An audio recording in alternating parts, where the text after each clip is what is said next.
Arbitrium Produtora apresenta Coalando no Espaço.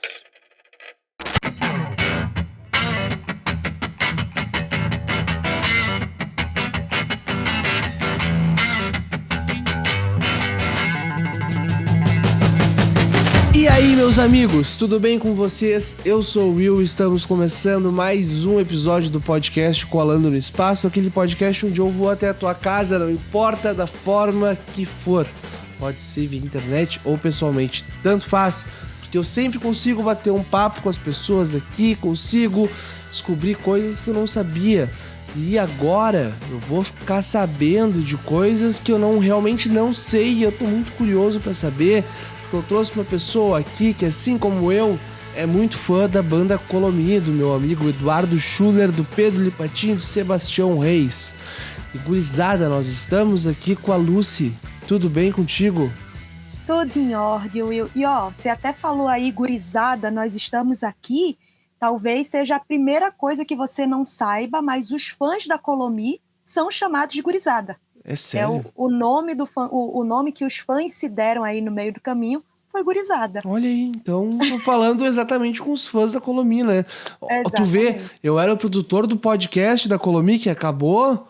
Não sei porque eu tô insistindo pra eles voltar esse podcast aí. Schuller, Lipa e Sebastião, vamos voltar com esse podcast. Vamos aproveitar esse momento para fazer esse apelo inicial, né? Claro. Falar um pouco mais da Colomi. Agora que acabaram de lançar o disco, eu acho que seria um momento muito oportuno. Claro, imagina a gente ficar sabendo como que eles fizeram cada música, como foi a produção de cada música, tudo que aconteceu em cada música, um episódio. Não um só, né? Vários episódios. Ia ser muito incrível. Ia ser muito incrível. Mas, Lucy... Eu, como fã, queria ouvir. Eu também. Eu, como produtor e como fã, eu queria ouvir pra caramba, porque eu sei tudo que eles passaram lá no início, né? Então, isso aí, a gente tem que saber agora momentos de glória, né? Mas, enfim, me conta como é que foi esse show aí. Tu me falou, eu já fiquei ansioso. Quero começar por isso já. Então, eu vou falar para você um pouco do que foi o último mês, eu, enquanto fã, acompanhando a Colomi, que foi algo, assim, surreal. Primeiro que teve um show que foi realizado por uma rádio. E aí foi um público bem intimista, literalmente o público ali mais da rádio, uma divulgação mais feita pela rádio para poder fazer esse show. Então foi super bom o show, intimista, todo mundo ali perto do palco cantando. Na semana seguinte, eu estava simplesmente na grade do Allianz lotado, com a Colomi abrindo o show dos Titãs. Foi simplesmente isso. E foram duas emoções muito grandes. Ainda mais quando você vê o Allianz lotado, que dá aquele arrepio. E os meninos, assim, ainda a gente pode considerar em começo de carreira, passando o nervoso que é a responsabilidade. Abrir um show de Titãs e num Allianz lotado, e eles passaram por isso. Mas quando foi no último sábado, agora, na última sexta, perdão, eles fizeram o primeiro show de lançamento do CD Jaú. Então, assim, eles não estavam abrindo o show de ninguém, eles não estavam com o público de ninguém, eles estavam com o público deles, abrindo o show deles, o primeiro que, como fã na torcida, acredito que de muitos. Então, assim, o show foi aqui em São Paulo, mas veio gente de Goiânia, veio gente do Rio de Janeiro, veio gente do interior de São Paulo, e foi uma coisa que se deixar, eu não consigo explicar a sensação que foi viver isso. Porque em um momento, assim, eu fiquei pensando, até não incrédula, mas um pouco mais realista, que, o CD acabou de sair. Então vai ser normal que as pessoas estejam ali para conhecer as músicas. E aí teve uma hora que eu me dei conta, estava todo mundo cantando a plenos pulmões. Aquela coisa que eu digo, gente, como assim? Como é que o povo sabe? Eu fiquei assim, eu chorei, para você ter noção. Eu chorei. Sério? Chorei porque, assim, o Sebastião, por exemplo, eu acompanho desde que o Sebastião fazia Os Dois Reis. Há muito tempo, né? Há muito tempo. E o Sebastião não cantava. O Sebastião começou tocando violão ali. E eu vi o desabrochar do Sebastião enquanto músico no decorrer. Eu acho que tem quase 10 anos que eu acompanho a carreira do Sebastião. Bastante tempo. E dá para ver, inclusive, o Sebastião é uma pessoa muito tímida. A desenvoltura dele perante o microfone para falar com as pessoas enquanto afina o violão, naquele ato entre uma música ou outra, e todo esse filme passava na cabeça. E eles estão com a música de trabalho, que é Quero Estar, que está tocando nas rádios, com nível de aceitação muito alto. Aqui em São Paulo, na semana passada, eles ficaram em 4º lugar das músicas mais pedidas. Então, assim... Que legal, cara! É algo que você olha e está acontecendo. E no meio do show, os fãs se reuniram e fizeram uma mobilização surpresa para eles. Quando eles começaram a cantar Quero Estar, levantaram as plaquinhas que dizia um pedaço da letra, Quero Estar ao Seu Lado. Eles travaram, eles não conseguiam cantar, a voz embargada. Cara, foi muito emocionante e eu tento descrever de alguma forma, mas só quem estava lá vai entender o que eu estou falando. E, inclusive, se alguém estiver ouvindo e tiver a oportunidade de estar presente em algum show ou não tiver, bota aí na sua plataforma de áudio preferida, Colomi, que vocês vão entender. Eu tenho certeza que vão ficar com curiosidade e com gostinho de quero mais. Não, a banda é muito boa. A banda é muito boa. Eu lembro quando eles lançaram o primeiro single deles, que foi Sendo Como Sou. Quando eu vi aquela música, eu fiquei, se isso é o primeiro... Se esse é o primeiro, exatamente isso, se esse é o primeiro... Imagina o que vem por aí. Exatamente, e daí, cara, depois veio os outros singles, e quando veio o disco, eu fiquei, cara, que top, né? Que top, eu fico muito feliz. O quanto eles conseguem se reinventar, porque assim, uma coisa é você fazer um trabalho seu e ter uma banda acompanhando, ali são 3 cabeças pensantes que precisam se alinhar de alguma forma, sim, porque um não pode se sobressair ao outro.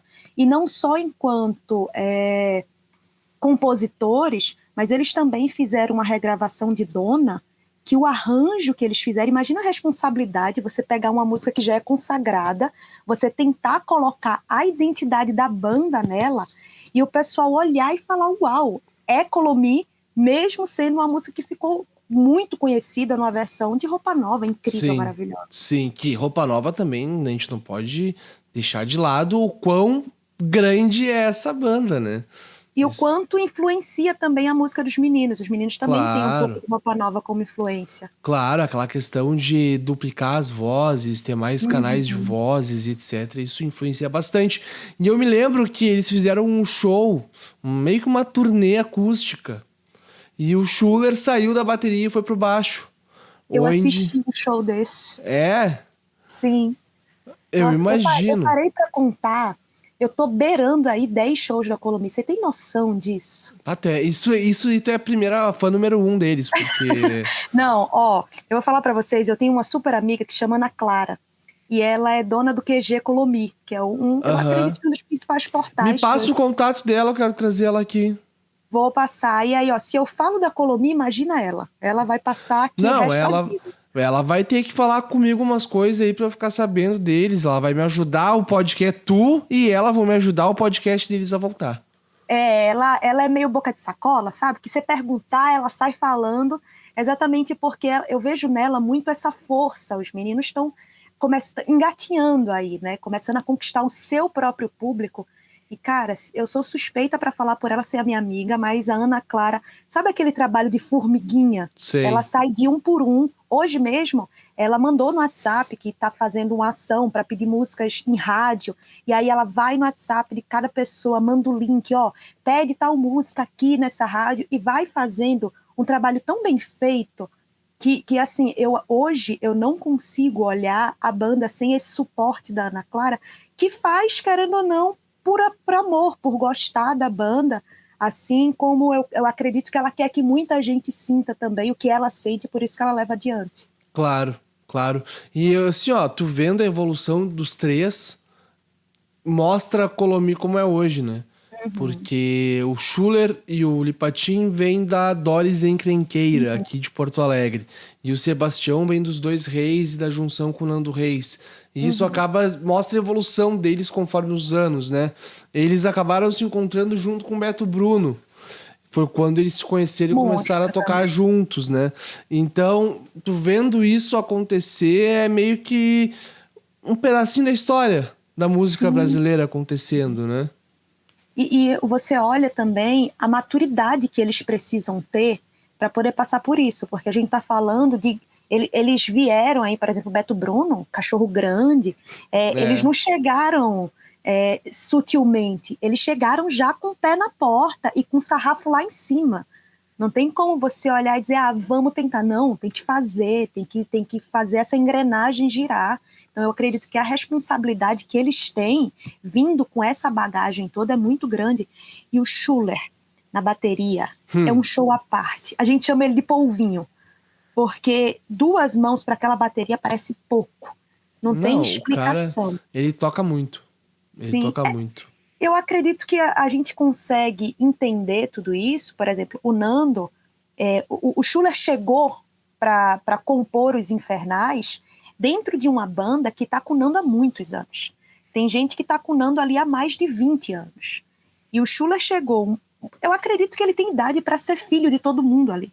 Sim. E ele chegou com a propriedade de dizer, e com a humildade também, de chegar e dizer, esse daqui é meu espaço, tô aqui para aprender e tô aqui para somar. Sim. E no show, se você tá num show do Nando, sempre tem alguém do seu lado cutucando alguém dizendo, olha o baterista.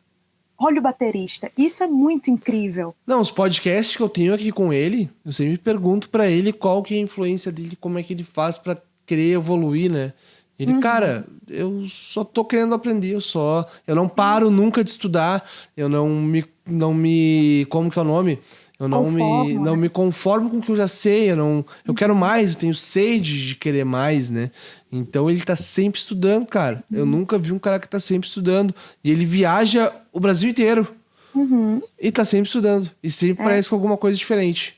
Ele é dedicado, ele é disciplinado. E a gente vê isso no palco, né? Sim, não tem outra explicação. A gente vê, inclusive eu consigo observar também a evolução do Schuller enquanto músico. Eu acompanho a carreira do Nando aí há quase 10 anos, vi os bateristas, e é uma coisa que eu digo assim. E o momento que ele chegou também foi muito oportuno. O Schuller chegou na turnê do Nando, que é o Nando Hits. Tem todas as músicas. Isso, e veio na sequência de um trabalho que o Nando estava fazendo, revisitando a carreira do Roberto Carlos. Então, meio que foi o completo oposto. O Nando estava com as músicas do Roberto, e de repente virou a chave e começou a ter o Nando Hits, que teve uma aceitação do público incrível, e veio o Schuller detonando na bateria, colocando solos em várias músicas, fazendo base para diversos outros solos. É uma coisa que você vê que só com segurança daquilo que você está fazendo você consegue seguir. E fazendo alteração também em linhas que já eram gravadas ali, fazendo alterações, né? Claro, e fazendo alterações deixando melhor do que eram, né? Sim, e são clássicos. As músicas do Nando, principalmente nesse show Nando Hits, todas são clássicos. Todo mundo canta do começo ao fim. Como é que você chega para poder deixar a sua identidade em algo que já tem uma identidade tão forte? E tu sabe que eu perguntei para ele isso. Cara, tu tenta deixar as músicas na mesma vibe, na mesma pegada, ou tu muda alguma coisa? Ele, cara, eu tento deixar sempre parecido com o que é, mas eu boto minha cara, né? Eu, cara, tipo, tu não bota a tua cara, tu faz a música tua ali, né? Bota a tua alma, né? Claro, não, ele fica incrivelmente no lugar dele ali pra fazer o melhor, né? Mas e uma dúvida, nesse show da Colomia aí, o Tavares tocou também, né? Sim, fez segundo show. Ele fez depois da Colomia. Isso, foram 2 shows individuais, mas a Colomi fez uma canja. Sim, tocando Los Quarentinos, pelo que eu vi, né? Sim, e depois também cantaram... Rima Rica... Frase Feita. Rima Rica, Frase Feita? Rima Rica, Frase Feita, o Lipa cantou junto, né? Nossa, eu sou muito suspeita pra falar. Se deixar, eu vou ficar só tecendo elogios aqui, porque essa música na voz do Lipa é uma coisa que eu fico travada, assim, assistindo. Essa eu tenho o registro completo, eu posso mandar pra você. Me manda que eu vou botar pra tocar aí.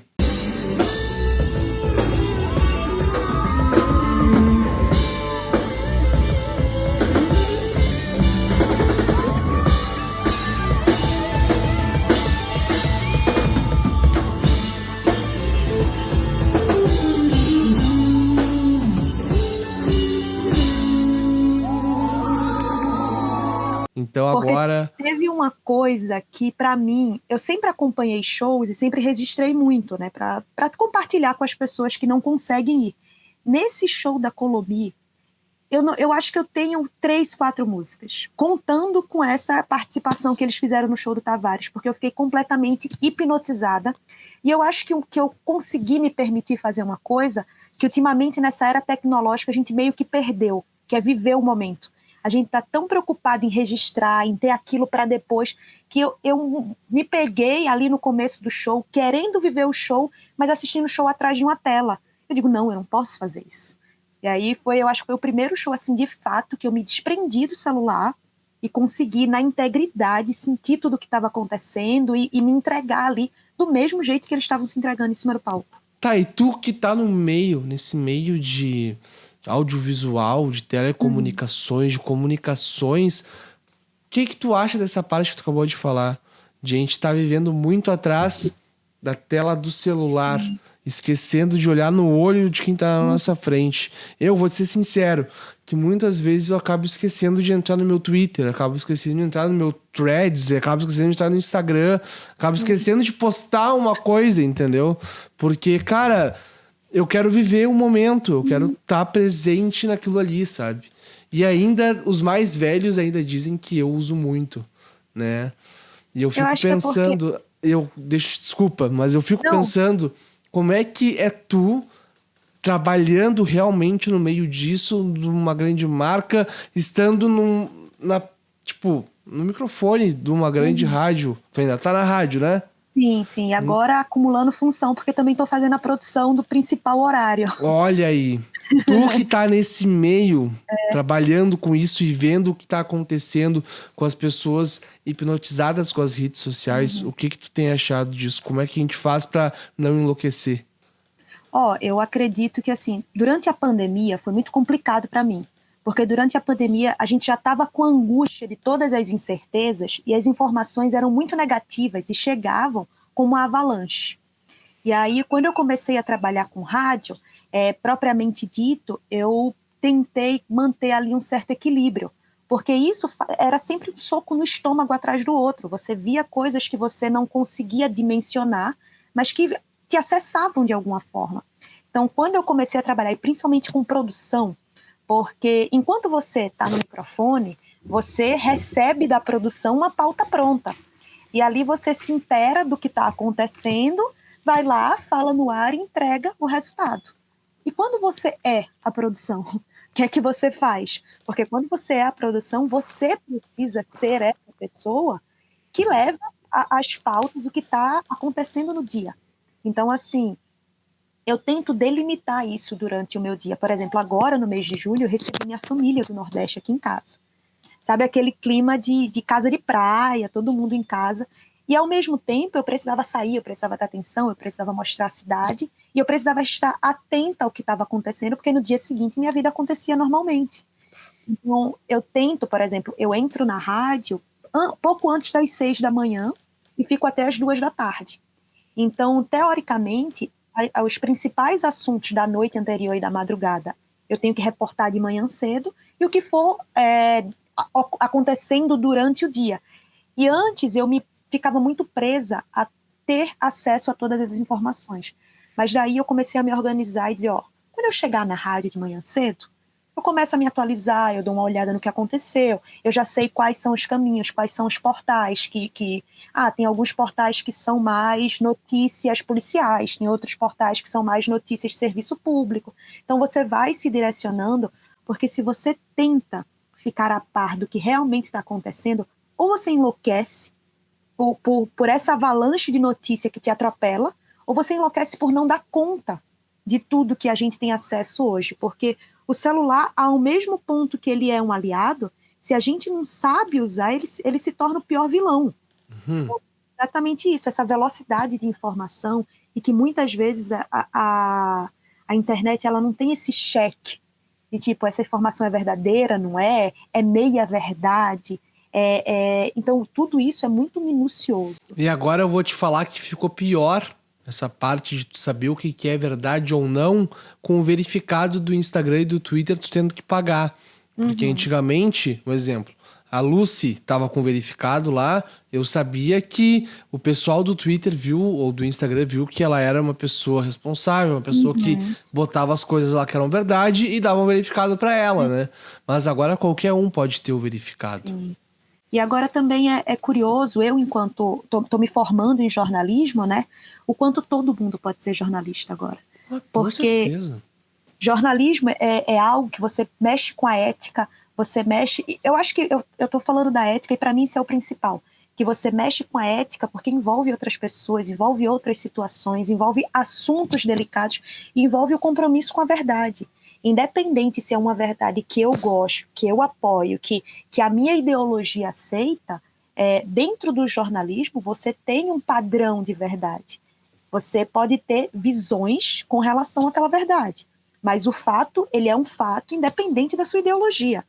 E aí, agora, com essa questão de que todo mundo é influenciador, de que todo mundo que tem aí um celular na mão pode gerar o conteúdo, e a gente acaba mais preso, hoje em dia, não a velocidade do conteúdo, mas a idoneidade de quem coloca ele nas redes. Claro.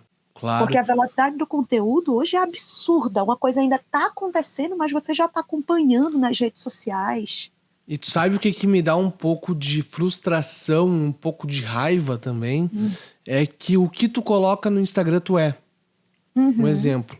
Eu posso muito bem pegar e colocar no meu perfil do Instagram jornalista. Que eu vou ser jornalista. Sim. Mesmo não tendo me formado em jornalismo. Eu posso colocar que eu sou, sei lá...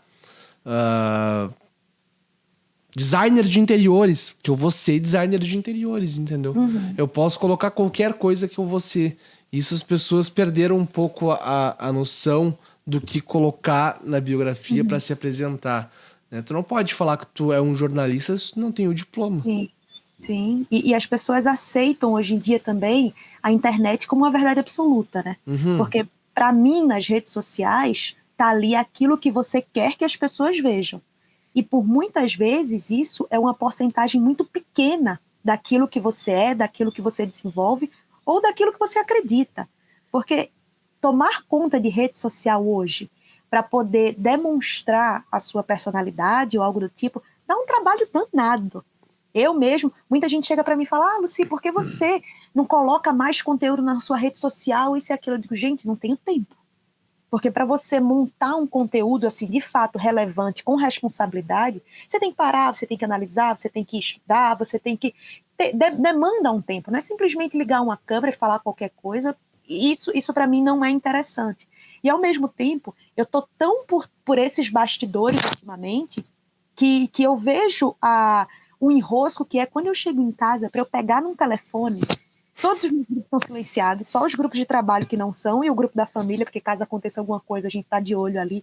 Mas com exceção disso, eu sou o tipo de pessoa que se eu pudesse chegar em casa, eu desligava o telefone. Com certeza. Também alimenta uma angústia na gente, que a gente acaba ficando condicionado às notificações. Quando chega uma notificação, a gente para o que está fazendo para ir ver o que é. A vida ela não passa mais, você fica preso. Tu sabe uma coisa que eu fiz que me ajudou bastante? Deixar todas as notificações de todos os aplicativos desativadas. Eu só deixo ativado a notificação do WhatsApp e dos bancos. Só isso. O resto... Nem ultimamente eu tenho deixado. Eu não sei qual é o toque do meu celular, porque desde que eu comprei, ele vive no silencioso. Coisa boa. Isso é bom. Eu fico feliz de ter me respondido, então. Já que tem uma pessoa difícil de responder os outros, fico feliz. Não, mas eu geralmente eu tenho alguns horários durante o dia. Eu não sou a pessoa que... Se você mandar mensagem, meu telefone tá aqui. Guardado. Já vai responder, né? Não. Geralmente, por exemplo, assim, eu tenho alguns momentos, porque às vezes a gente tá tão condicionado que o celular que diz pra gente quando a gente vai mexer nele. Sim. Toca a notificação, opa, chegou o momento de eu mexer no telefone. E aí eu tento, muitas vezes eu peco, claro, eu erro, eu não consigo me controlar, depende do dia, diversos fatores. Mas, por exemplo, eu me permito, mesmo que seja outro aparelho eletrônico, assistir uma série de TV com o telefone no quarto. Que hoje em dia é muito difícil a gente conseguir prestar atenção em outra coisa e deixar o telefone tão distante assim, né? Mas a gente tem que condicionar, porque senão a gente vai acabar se tornando escravo de algo que teoricamente foi feito para poder servir a gente. Né? Sim. E tu tem percebido, não é percebido, mas sentido que os dias estão ficando mais curtos? Sim. Às vezes eu ouço muitas pessoas falando, tipo, o meu dia deveria ter 48 horas. Eu digo, mas gente, se seu dia tivesse 48 horas, você ia arrumar coisa nessas 48 horas, ele ia se tornar pequeno do mesmo jeito. E eu acho que é muito disso, a gente se autocobra demais. A gente ainda mais, eu tô chegando agora aos 28 anos, e é aquela fase da vida que a gente não é mais tão jovem, a gente começa a ter responsabilidade, e a gente também não tem tanta responsabilidade na vida, a gente está construindo o que a gente vai ser, a gente está nesse processo. E aí você se pega cobrando, por exemplo, se eu não aproveitar essa oportunidade agora, possa ser que lá na frente, e você acaba entrando nesse ciclo. Teve uma época recente agora, que eu acabei tirando as férias de uma amiga minha em uma outra rádio. Eu saí de casa às 5h30 da manhã e chegava de 9 horas da noite. Meu Deus! E eu ficava, gente, mas... E eu pensava que, por exemplo, eu tá fazendo esse segundo turno numa outra rádio, vai me abrir, não é nem uma outra oportunidade de trabalho, nem nada do tipo, mas vai me abrir um outro mundo, porque rádio, eu acredito que também outros espaços de comunicação, não tem como você colocar um currículo e deixar lá. É o QI, é a pessoa quem te indica. Então você precisa se relacionar entre as pessoas desse mundo. Ter um networking. É, exatamente isso. Então, a gente acaba se prendendo a essas questões da vida adulta, que por muitas vezes atropela a gente, e se a gente tivesse 48, 72, seja lá quantas horas forem no dia, a gente vai preencher ela com aulas de alguma coisa, com algum outro trabalho, raramente com algo que realmente dá prazer pra gente, porque a gente fica tanto nessa questão de autocobrança que a gente acha que dá para abraçar o mundo com as pernas. É verdade. A pior que é verdade. Eu vou te falar que tu falou isso, eu me vi muito nisso que tu falou agora, porque eu tô trabalhando sendo produtor de podcast agora, né? Operador e produtor. E eu fico 3 dias no estúdio e 2 dias em casa. E nesses 2 dias eu já tava tentando procurar outras coisas para fazer, sabe? Pra você ter noção, lá na rádio, e assim, a equipe ela é muito bem sincronizada, então às vezes um vai dando suporte para o outro. E trocou o horário dos produtores de áudio lá da rádio, e é justamente nessa troca de turno, tem uma abertura aí de 1 hora mais ou menos, é o horário que eu gravo alguns quadros que vai no ar sempre no dia seguinte do programa Turma da Massa, que agora que é o antigo Turma do Ratinho, que é com elenco que geralmente faz parte lá da TV, do programa do Ratinho também. Aí eu falei, não tem problema não, deixa comigo que eu gravo com o pessoal. Aí eu me pego dentro do estúdio com uma mesa desse tamanho, cheio de botão, cheio de coisa que sobe, que desce, que vai, que o canal do microfone e tal. Eu digo, gente, eu tô me propondo a aprender isso. Eu não tinha tempo há 5 minutos atrás, e agora eu tô me virando nos 30. Bota no YouTube. Não, eu chamei o produtor e falei, me ensina aqui o passo a passo, pelo menos do básico, que é para eu não queimar o negócio. Depois vai me explicando algo que eu preciso. E aí comecei também a ficar mexendo, coisa básica também, né? Nos programas, para fazer uma edição de áudio aqui, outra ali. Mas não montar trilha, vinheta, não esses negócios.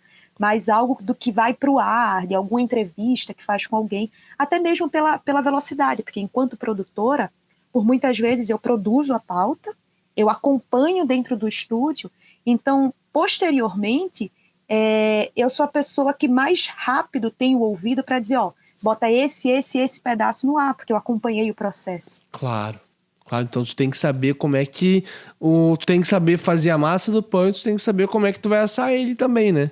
E não só isso, depois eu tenho que saber como é que eu corto o pão e o tamanho certo para cada pessoa que vai comer, porque em rádio também tem, eu acredito que em outros, eu tô falando de rádio porque é a minha experiência, claro, né? A gente tem que fazer conforme o público-alvo. Não adianta, por exemplo, eu trabalho na Massa FM, que é uma rádio popular, e tem um nicho de público, e um nicho de público que, por exemplo, consome aquele tipo de música, que consome aquele tipo de notícia.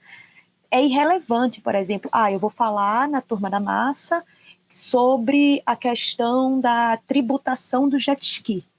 O público que está consumindo ali não é um público... Não vai Agora, querer. Se eu falo, por exemplo, hoje as pessoas que têm o NIS final 5 vão estar podendo receber a parcela do Bolsa Família. A pessoa, opa, isso é para mim. Então também tem que ter esse filtro, da mesma forma que se eu for fazer uma outra rádio, a primeira coisa que eu tenho que saber é qual é o público que é atendido. Para poder ter todo esse feeling para a rádio ser interessante para quem ouve. Isso para qualquer produto, né? Tu tem que saber quem é o teu público para tu poder traçar uma estratégia e poder... Básico de marketing. Ir para cima. Porque, cara, imagina, se tu for fazer isso, botar tributação no jet ski, hoje aumentou 5%. Cara, as pessoas vão desligar a rádio na hora. Não, vão parar para pensar, tipo, o que é jet ski? Também. Também. É a mesma coisa que chega a Colomi num palco para um público que consome música sertaneja. Possivelmente não vão se interessar. Não vão conhecer e não vão gostar também. E aí você vai ter um feedback negativo para uma coisa que é super legal. Se você chega no público certo, ali com um repertório certo, convincente, convidativo, você leva todo mundo no mamão com açúcar. E a mesma coisa o contrário, né? Botar um pessoal sertanejo ou funk pro público da Colomi, a galera vai ficar tipo, tá, e aí? Vão xingar os meninos. Vão xingar a gurizada. Sim. Mas olha só, me diz uma coisa, estamos indo pra nossa reta final, tá? E eu quero saber de ti, o que tu espera pra esse final de ano aí? Já estamos em julho, quase agosto, e eu já tô pensando nos presentes que eu vou comprar pra dar de Natal. Ah, não, calma que no próximo mês, em agosto, é meu aniversário. Primeiro eu penso nos que eu vou ganhar no aniversário. Ah, então tá. Aí depois eu penso no Natal. Mas é engraçado o quanto os dias, eles são longos, mas o ano ele é curto, né? Dia desses, eu acho que tem mais ou menos um ano que a gente conversou. Faz eu acho que mais ou menos um ano. Acho que sim, faz. Foi ano passado, ou não? Foi ano passado? Olha, eu tô meio perdida nessa questão de espaço-tempo, mas eu acho que faz mais de um ano. Mas foi ano passado porque eu já estava nesse apartamento que eu moro agora. Então eu cheguei nele em fevereiro do ano passado. Então tá, eu já tô buscando aqui o dia que a gente gravou. E eu acredito que agora, nesse nosso papo, eu tô muito mais otimista do que a Lucy que falou com você na última conversa. Eu acredito que por tudo que a gente passou, com relação a vários fatores, eu acredito que há um ano praticamente, estava todo mundo ainda na insegurança. Eu não vou dizer nem na incerteza, mas estava na insegurança. As máscaras estavam voltando, a vida ainda estava, será que vai tanto? E agora parece que o que a gente entendia como normal, ele está. Então a gente consegue, por exemplo, se organizar para daqui a 1, 2, 3 meses curtir um show da Colomi sem ter a insegurança se ele vai ser adiado, se ele vai ser cancelado. A gente vê o incentivo à cultura muito mais forte. Assim, para mim, o meu lazer é cultura. É ir num teatro, é ir assistir um show. Agora já estou me organizando, porque aqui em São Paulo, em agosto, vai voltar a temporada de Castelo Musical e eu estou numa ansiedade louca para poder assistir. E eu me sinto muito mais otimista, sabe? De que dias melhores estão e virão. Eu não sei pontuar assim, detalhes, o quê? Mas eu me sinto muito mais esperançosa e muito mais otimista. E eu acho que muito mais segura. Então, por isso, as minhas expectativas e os meus desejos para esse meado para final de ano, eles são muito bons. E ainda mais agora que vai começar a turnê de Jaú, que eu não sei nem o nome que a turnê ainda não tem, mas eu tô muito otimista. Ah, coisa boa, fico muito feliz de estar falando essas coisas, porque eu lembro que ano passado ainda tinha um risco, e o episódio foi ao ar no dia 19 de maio de 2022.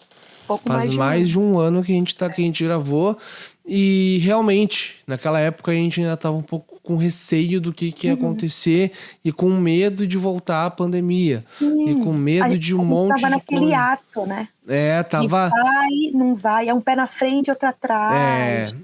E esse ano já tá sendo outra coisa. É outra vibe, é outro sentimento, é outra finalidade que a gente tá propondo para esse ano, né? E parece outro mundo, né? Você parar para pensar que maluco, há 1, 2 anos atrás a gente estava dentro de uma bolha. E agora eu me sinto com muito mais... eu acredito que pelo que todo mundo passou, eu me sinto muito mais viva e com muito mais disposição para viver. Porque eu sei o que é ficar enclausurado numa pandemia, de você querer fazer algo e não poder, que agora, mesmo se eu não quiser, eu podendo, eu quero. E fazer com responsabilidade, né? Sim. Não dá pra tirar esse lado aí, porque, querendo ou não, já somos adultos, já somos pessoas criadas, né? E se nossos Não podemos gastar o réu primário. E ainda mais se os nossos pais olharem pra gente fazendo besteira, eles vão nos xingar, né? Isso, querendo ou não, vai acontecer também com qualquer um, qualquer idade. Sim. Né? Mas Lucy, eu vou te chamar sempre de Lucy, porque... Não tem problema. É Lucy. É tá Lucy? Certo. Isso, Então tá, perfeito. Me diz, olha só, eu quero que tu venha aqui ano que vem, então, novamente. Pode ser? Tá super combinado. Ó, fechou então. E agora eu quero saber as tuas redes sociais e considerações finais. Então, minhas redes sociais deu uma mudada do ano passado para cá, porque eu vou até justificar aqui também, antes eu estava como Lucy da Massa. E aí me incomodava um pouco essa limitação, que eu sou muitas Lucies, eu sou muita coisa, e a gente acaba se tornando múltipla com o passar do tempo e se permitindo a isso. Então agora eu sou Lucy por aqui, tô por aqui. Isso aí. E é isso. E com relação às considerações finais, eu estou muito feliz da gente ter mantido essa ponte durante esse ano inteiro. Eu espero e crio expectativas para que ano que vem, outro ano, ou esse ano ainda, em outras oportunidades que você precisar, você sabe que pode contar comigo. E convidar todo mundo a não só, possivelmente através desse podcast, acompanhar o meu trabalho, mas também acompanhar a Colomir, que eu estou aí juntinho nesse trabalho de formiguinha, porque eu acredito muito no trabalho dos meninos. E é através dessa divulgação que as pessoas vão ficar conhecendo e podem ter a oportunidade de escolher ou não se querem acreditar também. Mas o primeiro passo é conhecer. Então, bote aí na sua plataforma de música favorita, Colomir, ouça os singles, ouça o CD de cabo a rabo, ao avesso, de trás para frente, mas ouçam Colomir e se tiverem a oportunidade, acompanhem os guris, venha fazer parte da gurizada, que, cara, eu sou suspeita para falar, mas é um espaço muito bom. É muito bom e muito obrigado por ter aceitado participar aqui do Coalando. Trocar essa ideia contigo é muito satisfatório pra mim. Fico muito feliz de verdade. Passa rápido, né? Passa muito rápido. Parece que foi ontem que a gente gravou a primeira vez. Sim. Parece que faz 1 minuto que a gente começou a gravar, mas já faz quase 40 minutos, né? Mas, cara, é muito gratificante ver tudo que tá acontecendo, tanto pra mim quanto pras pessoas que estão ao meu redor e que já passaram pelo Coalando. Eu venho aqui abertamente deixar os meus pêsames à família do Wilson Cabral, que acabou falecendo agora no final de semana. Ele participou do MasterChef, participou aqui do Coalando no Espaço também. E foi assisti a temporada dele inteira, e quando eu vi assim nas redes sociais, sabe quando eu vi nas redes sociais, então você fala, peraí, deixa eu procurar uma fonte. E quando eu encontrei realmente fonte confiável e tudo mais, eu digo, ai não é possível. Sim, eu fiquei muito triste. O episódio dele tá aqui no Coalando ainda. Eu não vou tirar do ar, mas se a família dele quiser, eu posso tirar do ar. Mas eu acho que não é pra tirar do ar porque mostrou muito quem era ele naquela conversa. É um tributo à vida, né? Foi incrível aquele papo. Eu lembro até hoje. Ele me passou uma receita que eu fiz no dia pra minha namorada. E, cara, foi incrível. Ele vai deixar muita saudade aí. A gentileza, né? E eu quero terminar esse episódio dessa forma aqui, em tributo a ele, né? Vambora. Porque ele é um grande cara e segue a Lucy, segue o Coalando, segue quem tá com a gente, segue a Colomir. E, gurizada, se cuidem. Um beijo, até uma próxima e tchau.